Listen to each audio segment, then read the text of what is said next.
దేశంలో కొన్ని సంవత్సరాలుగా కాంగ్రెస్ పార్టీ ఎలాగో క్రిస్టియన్స్, ముస్లిమ్స్ మనకే ఓటేస్తారు. అది వాళ్ళకి ఫిక్స్డ్ ఓట్ బ్యాంక్. సో వాళ్ళలో యూనిటీ ఉండదు. వాళ్ళు ఎట్టి పరిస్థితుల్లో బీజేపీకి ఓటేయరని చెప్పి వాళ్ళకి తెలుసు.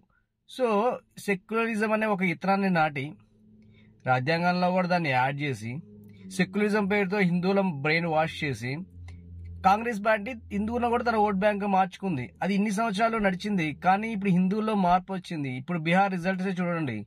243 స్థానాలకి 200 స్థానాలు ఎన్డీఏ కూటమికి వచ్చినాయి.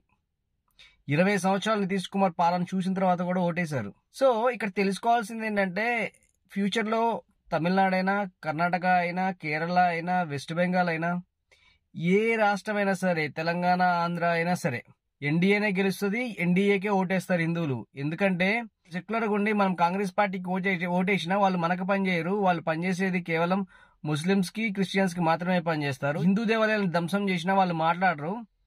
హిందువులకు ఎలాంటి బెనిఫిట్స్ ఇవ్వరు. హిందువుల టెంపుల్స్ నుంచి డబ్బులు తీసుకొని హిందువుల మీద దాడులు చేస్తారని చెప్పేసి ప్రజలకు తెలిసిపోయింది. సో ఫ్యూచర్ అంతా హిందువులదే, బీజేపీదే.